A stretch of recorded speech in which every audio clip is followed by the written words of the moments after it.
Hebreos 4 del 14 al 16.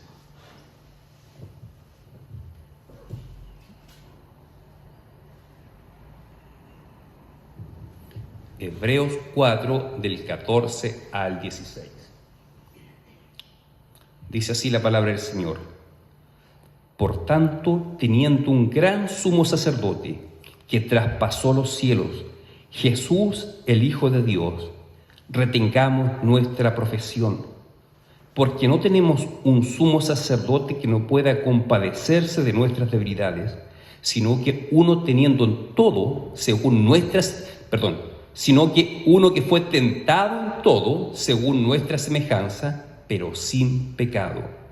Acerquémonos, pues, confiadamente al trono de la gracia, para alcanzar misericordia y hallar gracia para el oportuno socorro.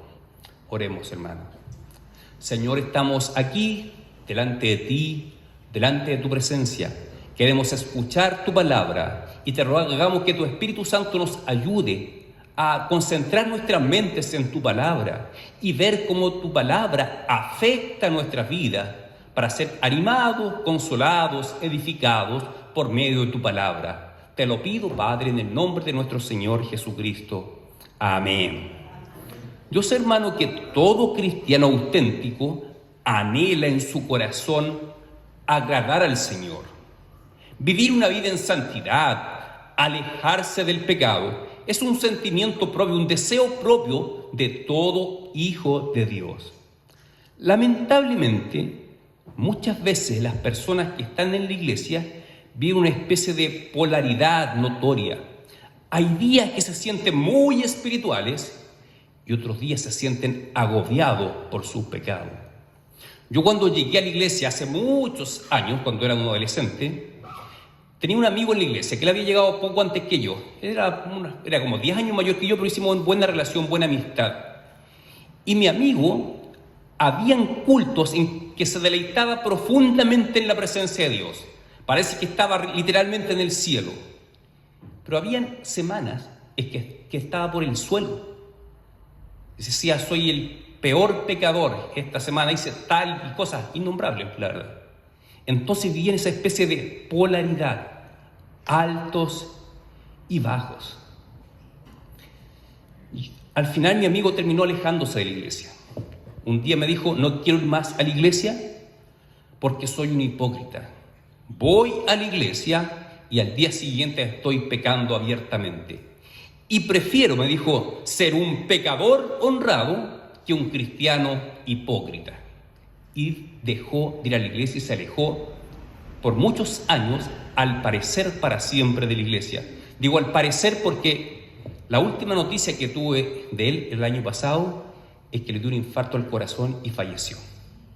Yo no sé si él regresó al Señor, no lo sé. Conociendo cómo está viviendo es difícil, pero de ahí no me meto. Lo que sé que de un día para otro se le terminó la vida. Yo no sé si mi amigo era o no un auténtico cristiano. No sé si era un farsante o era un cristiano auténtico que luchaba con el pecado. No lo sé, eso lo sabe el Señor.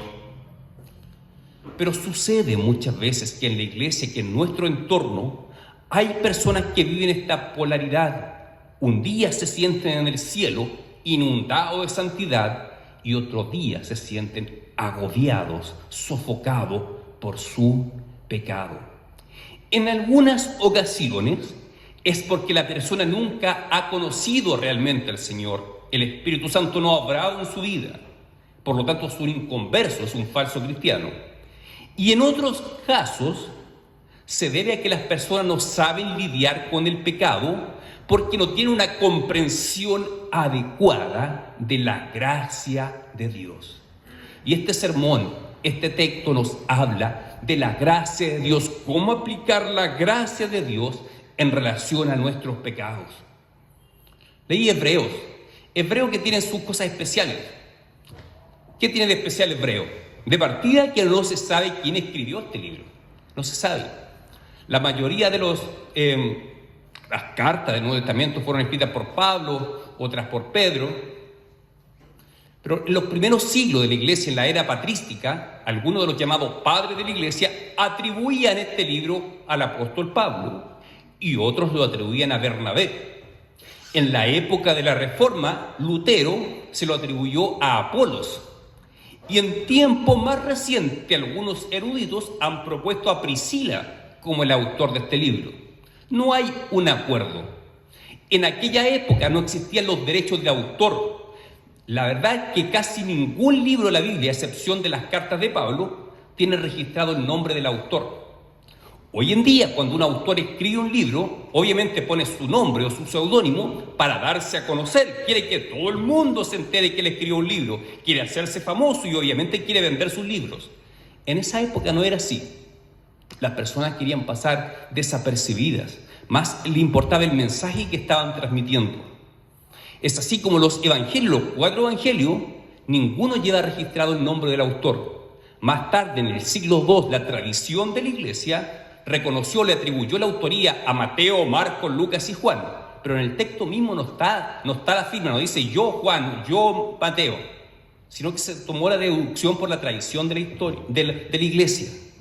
Pero ¿saben qué, hermano? No es tan importante saber cuál fue el autor humano de una carta, de un libro, de la Biblia. Lo más importante que sabemos, como cristianos reformados, que la Biblia es palabra de Dios, que más importante que el instrumento humano que escribió, es el Espíritu Santo de Dios quien inspiró esas palabras. Por lo tanto, la Biblia es la palabra de Dios. No importa tanto saber quién escribió Hebreo, lo importante es que es palabra de Dios. Y esta carta tiene una estructura bien especial. Al principio tiene una estructura de un bosquejo teológico, de un tratado teológico. Los capítulos centrales tienen forma de sermón y los últimos capítulos tienen formato de carta, como las cartas de Pablo. El capítulo 4 se encuentra inserto en la parte que tiene una estructura de sermón, como una predicación. ¿Y de qué habla? El capítulo 4 parte hablando que existe un reposo para el pueblo de Dios. Cuando leemos profundamente el texto, nos da a entender que la persona, cuando recibe a Cristo como su Señor y Salvador, entra al reposo de Dios. Este libro fue escrito en una comunidad judía, judíos creyentes en Jesucristo, pero el autor tiene claro que no todas las personas que se congregaban en esa iglesia aún aceptaban a Cristo como el Mesías, como el Señor. Y dice, ustedes, al igual que el antiguo Israel, no les sirvió de nada caminar por el desierto, ver lo sobrenatural, los milagros de Dios, si ustedes no oyen la palabra con fe. Sus corazones están endurecidos y aún no ingresan al reposo de Dios. Pero cuando crean que Jesucristo es el Señor, el Mesías prometido, entonces entrarán al reposo de Dios. Así que hay partes de la carta a los hebreos que está escrito a esas personas que aún no ingresan al reposo, que permanecen con un corazón endurecido, que se niegan a creer que Jesús era el Mesías. Hay advertencias como cómo descuidaremos esta salvación tan grande que está delante de ustedes, o cómo pisotearemos la sangre de Cristo. Son advertencias para esos miembros de la iglesia visible que aún no eran miembros de la iglesia invisible. Ustedes saben que los teólogos reformados distinguen dos conceptos: iglesia visible e iglesia invisible. Iglesia visible es todo el grupo de personas que nos congregamos, todos los que estamos acá somos parte de la iglesia visible. Pero la iglesia invisible es aquella que solamente Dios sabe quién es quién. Los que realmente han sido regenerados por el Espíritu, que son salvos, que son hijos de Dios. Esa iglesia invisible solamente el Señor la conoce. Y en Hebreos encontramos exhortaciones para esos miembros de la iglesia visible que aún tienen el corazón endurecido, que aún no entran al reposo de Dios. Y hay otros textos dirigidos para la iglesia invisible, para los hijos auténticos de Dios. Y esta porción que acabo de leer va dirigida al pueblo de Dios, a los hijos de Dios, como diríamos, a la iglesia invisible. Y dice: por tanto, teniendo un gran sumo sacerdote que traspasó los cielos, Jesús, el Hijo de Dios, retengamos nuestra profesión. Estos hermanos, como de origen judío, estaba muy familiarizado con las Escrituras. De hecho, es seguro que el autor de esta carta era judío, porque el gran conocimiento que tenía de las Escrituras judías. Dice, tenemos un gran sumo sacerdote que es Cristo, que es Jesús. ¿Quién era en el Antiguo Testamento el sumo sacerdote? Era el principal de los sacerdotes, que entraba una vez al año al lugar santísimo, donde estaba el arca, la presencia de Dios, a hacer expiación por los pecados del pueblo. Es decir, intercedía ante Dios por el pueblo, en favor del pueblo, por el perdón de los pecados del pueblo. Pero todos esos sumos sacerdotes anteriores a Cristo tuvieron un rol muy limitado. Pero nuestro gran sumo sacerdote es Cristo Jesús, que traspasó los cielos, ascendió a los cielos y está sentado a la diestra del Padre, gobernando y reinando eternamente. Cristo Jesús es nuestro sumo sacerdote. Le dice a estos creyentes judíos que tenían claro en la mente la figura del sumo sacerdote. Y también es para nosotros, hermanos. Tenemos nosotros un sumo sacerdote. Tenemos quien intercede por nosotros ante el Padre, quien nos defiende de las acusaciones que habían en contra nuestra por causa de nuestros pecados. Y hay un llamado, dice, a causa de esto, que tenemos este gran sumo sacerdote, retengamos nuestra profesión. Pero aquí en la Reina Valera 60 no queda muy clara esa frase, retengamos nuestra profesión. Queda más clara en la NBI, que dice así, retengamos nuestra profesión de fe. En el fondo, lo que nos dice la palabra de Dios, mantengámonos firmes en la fe en Cristo. Yo les conté el testimonio de mi amigo. Él no permaneció firme en la fe en Cristo. Él no retuvo su profesión. Al menos la impresión que me quedó a mí. Pero aquí hay un llamado, hay un fundamento que nos dice, hermanos, retengamos firme la fe, la profesión de nuestra fe. Pase lo que pase en nuestra vida, mantengámonos firmes en la fe. Porque hay uno que es nuestro sumo sacerdote, nuestro intercesor ante el Padre. Recuerda, hermano, la parábola del sembrador que relata el Señor Jesucristo. Dice que sale el sembrador, que siembra la palabra de Dios, la semilla representa la palabra de Dios, y hay personas que reciben con gran alegría, con gran gozo la palabra de Dios, al principio, pero luego viene el enemigo y les arrebata ese gozo. También sigue ocurriendo, hermanos. Hay personas que al principio, cuando supuestamente conocen al Señor, experimentan gran gozo y alegría en su vida y se sienten súper espirituales. Pero viene el enemigo, los ataques del enemigo vienen siempre. Y el enemigo les habla en la mente y les dice, eres un necio, ¿qué haces acá en la iglesia? Si tú eres pecador, yo sé lo que tú haces, yo sé que tú eres un cínico. Y la persona comienza a bajar y ir de un polo a otro polo. Y muchas personas sucumben ante eso. Dicen, sí, tal vez no lo digan explícitamente, pero es su sentimiento interior. No tengo nada que hacer en la iglesia, soy un pecador. Y la persona se va entregando, vez tras vez se va hundiendo más en el pecado. El enemigo logra su propósito de que no permanezca firme en la fe. De alguna forma maquina nuestras mentes y nos dice, no tienes nada que hacer en la iglesia. Y hay personas que terminan creyéndole al enemigo y se alejan de Cristo, no permanecen firmes en la fe. Hay otro, dice la parábola del sembrador, que los afanes de esta vida le quitan el gozo del creer en Cristo. Hay personas que se afanan tanto por la vida.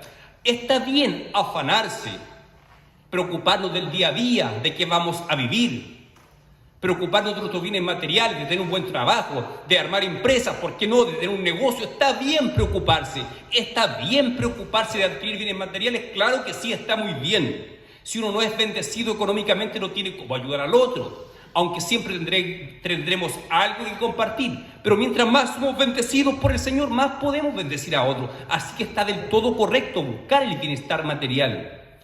El problema es cuando descuidamos completamente nuestra vida espiritual y permitimos que los afanes de nuestra vida ahoguen y sofoquen nuestra vida espiritual. Esos son los que el Señor dice en la parábola. Los afanes de la vida matan a esa planta que estaban haciendo, matan la fe. Hay otro dice la parábola que por las pruebas de esta vida abandonan la fe. Sí, todos experimentamos pruebas en la vida, todos experimentamos momentos difíciles en la vida, experimentamos enfermedades, se nos enferma un familiar, a alguien se le enfermó el hijo, se le enfermó la mamá, y son angustias, son pruebas fuertes que tenemos en la vida. Algunos pasan por escasez económica, conflictos en su trabajo, son pruebas angustiantes en la vida. Y dice el Señor que algunos permiten que las pruebas de la vida apaguen su fe. Pruebas van a haber siempre. Dios permite que hayan pruebas en nuestra vida, pero eso no tiene que permitir que nuestra fe se apague. Recuerda el caso de Job, un hombre tremendamente probado. Perdió todo, perdió sus hijos, su riqueza, perdió su salud. Está en una condición miserable. Y cuando su esposa le dijo, maldice a Dios y muérete, ¿qué Job le respondió? ¿Recibiré acaso solamente el bien de Dios y lo malo no lo recibiré? Sea el nombre de Dios bendito. La fe de Job no se apagó, a pesar de que estaba viendo pruebas intensas y terribles. Hermano, yo sé que tú también experimentas pruebas fuertes, terribles, pero eso no tiene que apagar tu fe. No hay excusa para perder la fe, porque tenemos un sumo sacerdote. Hay alguien que está a nuestro favor y es el Señor Jesucristo. Por lo tanto, retengamos, hermanos, la profesión de nuestra fe. Versículo 15 dice, porque teniendo un sumo sacerdote, no tenemos un sumo sacerdote que no pueda compadecerse de nuestras debilidades, sino que uno que fue tentado en todo según nuestra semejanza, pero sin pecado. Ese sumo sacerdote, el Señor Jesucristo, fue tentado en todo, en todas las áreas de la vida humana. Yo no sé si habrá experimentado tentación en cada pecado existente, en cada pecado que se nos pueda venir a la mente, pero sí con seguridad en todas las áreas de la vida humana fue tentado. ¿Fue tentado en el área sexual? Seguro que sí. ¿Fue tentado por la avaricia, por los bienes de este mundo? Claro, en todo fue tentado, pero no él cedió a la tentación. Él no pecó. Una cosa es ser tentado y otra cosa es caer en la tentación y pecar. Martín Lutero dijo una vez, no puedo evitar que los pájaros vuelen sobre mí, pero sí puedo evitar que hagan nido en mi cabeza. Una cosa es que hayan tentaciones en nuestra vida y otra es permitir que esas hagan ese nido en nuestra cabeza, inundarme en el pecado. Son cosas diferentes. El Señor fue tentado en todo, pero no pecó. Y a causa de que Él como hombre fue tentado en todo, Él puede compadecerse de nuestras debilidades. El mismo Señor Jesucristo dijo, orad y velad para que no entréis en tentación, porque el espíritu ciertamente está dispuesto, pero la carne es débil. El Señor como hombre experimentó también la debilidad humana. En el aspecto físico, obviamente sufrió frío, calor, hambre, cansancio, sed. Pero en el área espiritual también fue oprimido por el enemigo y fue tentado por el enemigo. No solamente fue tentado cuando estuvo 40 días en el desierto y el diablo lo tentó. Sí, ahí lo tentó, pero durante toda su vida el Señor Jesucristo experimentó tentaciones de diversos tipos. También fue humillado, maltratado. ¿Se habrá sentido en algún momento de haber respondido, usar su poder como Dios y haber extinguido a quien lo ofendía? Pues seguramente sintió la tentación. En todo Él fue tentado, así que Él comprende nuestras debilidades. Yo sé que las personas que abandonan la fe en Cristo muchas veces dicen, es que nadie entiende lo que me pasó en mi vida, nadie entiende lo que me pasó a mí. Y sí, muchas veces yo no lo voy a entender. Muchas veces nosotros no vamos a entender si no hemos experimentado lo que la persona ha experimentado. Pero el Señor sí lo entiende, porque el Señor fue tentado en todo. Él conoce la debilidad humana. Así que por más que tú pienses, nadie me puede entender, nadie me puede juzgar, ¿por qué yo me alejo de la iglesia? ¿Por qué no quiero saber nada de la iglesia? ¿Por qué no quiero saber nada del evangelio? Nadie me entiende. El Señor sí te entiende, porque el Señor como hombre fue tentado en todo. Y dice el texto que Él se compadece de nuestra debilidad. El Señor siendo débil como nosotros, como hombre, sin embargo guardó todos los mandamientos de Dios. Por lo tanto, Él es el único justo, el único que guardó todos los mandamientos de Dios y nunca pecó. Es verdad que nosotros hemos sido declarados justos también por medio de la fe en Jesucristo, pero no por nuestra justicia propia, no por nuestra obediencia o mérito propio. A causa de la obediencia de Cristo, la justicia de Cristo nos es imputada a nosotros. Somos cubiertos, vestidos con la justicia de Cristo por la gracia de Dios por medio de la fe. Así que, ¿somos declarados justos? Sí. Hay veces las personas dicen, Dios puede escuchar la oración de los pastores, de los predicadores, pero no me escucha a mí si soy tan pecador. Pues la Biblia dice, claman los justos y Dios los oye. Tú eres justo, no por mérito propio. Eres justo porque la justicia de Cristo está en ti. Por lo tanto, Dios sí oye y escucha tus oraciones, hermano. Así que todo aquel que ha creído en este Cristo perfecto, sin pecado, que ha creído que Él cargó con nuestros pecados en la cruz, que murió, pagó el precio por nuestros pecados y venció a la muerte, resucitando entre los muertos al tercer día y ascendió a los cielos y está a la diestra del Padre, y que aquel que cree este mensaje tiene vida eterna, es hijo de Dios.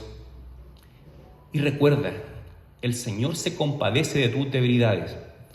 Todos tenemos debilidades de diversos tipos. Todos luchamos con algún tipo de pecado en particular. Alguno luchará con, no sé, con su carácter, con su mal genio, no lo sé. Y alguien puede decir que yo soy así, soy enojón. Esa es mi debilidad. ¿Sí? Pero el Señor conoce tu debilidad. Conoce tu debilidad, por lo tanto, se compadece de ti.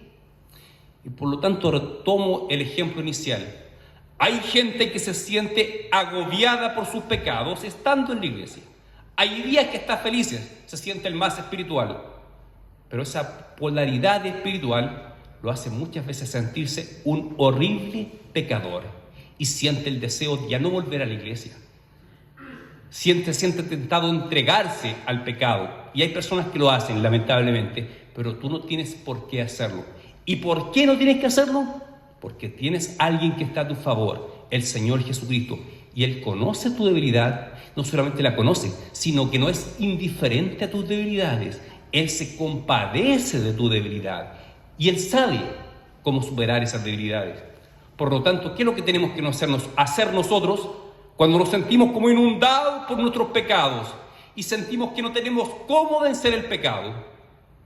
¿Qué dice la palabra del Señor? Acerquémonos pues confiadamente al trono de la gracia. El acercarse al trono de la gracia, una expresión metafórica que no significa que voy a viajar en una nave espacial al cielo donde Dios está para estar delante de su trono. Significa que en cualquier lugar donde tú estás puedes encontrar con la ayuda del Señor. Puedes clamar, gemir en tu interior por la ayuda del Señor y el Señor lo va a hacer. Hay personas que dicen que van a Israel y sienten la presencia especial de Dios. Yo pienso que eso tiene mucho de idolatría. La Biblia me dice que Dios es omnisciente, está en todo lugar. Por lo tanto, yo puedo invocar y experimentar la presencia de Dios en cualquier lugar del planeta. No es necesario ir a Israel, a Jerusalén para experimentar la presencia de Dios. Por lo tanto, yo creo que esas historias tienen mucho de idolatría, hermanos, lamentablemente. Tú puedes encontrarte con el Señor aquí en la iglesia, sentado donde estás, cuando vas camino a tu trabajo, cuando vas camino a tu hogar, en la soledad de la noche. Ahí te puedes encontrar con el Señor. La presencia del Señor está en todo lugar, no está circunscrita a una zona geográfica, está en todo lugar del universo. Es verdad que la Biblia dice que hay ciertas ocasiones donde la presencia de Dios se manifiesta de forma especial. Por ejemplo, en el culto, cuando estamos reunidos, el Señor está aquí, por supuesto que sí. Dios está en todo lugar, pero está de forma presente de una manera especial en el culto, cuando se le adora. Está de forma especial su presencia cuando celebramos la cena, los bautismos. ¿La presencia de Dios está en forma especial? Sí. Pero eso no tiene que ver con una zona geográfica. Cuando el pueblo de Dios se une para adorar a Dios, para escuchar su palabra, para participar en los sacramentos, la presencia de Dios está en todo lugar, pero está aquí de una manera especial. Así que, hermanos, con confianza dice, Si estamos luchando con el pecado y sentimos que estamos agobiados por el pecado, mira lo que dice la palabra: acércate pues confiadamente al trono de la gracia para alcanzar misericordia y hallar gracia para el oportuno socorro. ¿El socorro de qué? De las tentaciones, de nuestras debilidades hacia el pecado, nuestra inclinación continua hacia el pecado, nuestra inclinación continua a la desobediencia de la palabra de Dios. De eso nos socorre el Señor y nos da su gracia. Dice, hallar gracia para el oportuno socorro. El apóstol Pablo dice que Dios no permitirá que nosotros seamos tentados más allá de lo que podremos soportar, sino que Él dará siempre una puerta, una salida para que podamos huir de la tentación. ¿Recuerdan la historia de José? Cuando fue vendido a un soldado egipcio y su esposa lo trató de tentar a este joven José, y José huyó, salió corriendo. Así también nosotros podemos huir de la tentación. Muchas veces no sabemos cómo, es verdad. Pero si tú recurres al Señor y clamas por socorro, por auxilio, Él te concederá la salida. Él te concederá la gracia que tú estás necesitando. Hermano, permite que la gracia del Señor te sorprenda. La gracia del Señor es multiforme, se manifiesta de muchas formas. Tal vez tú estés pensando, a mí me gustaría, no sé, un ejemplo, que mi hijo fuera más aplicado en el colegio. Si el Señor me concediera eso, yo no pasaría tanta rabia y no pecaría tanto. Puede ser. Pero tú entrégaselo al Señor, busca la gracia del Señor. Yo no sé de qué forma Dios te va a dar una puerta para controlar mejor tu carácter.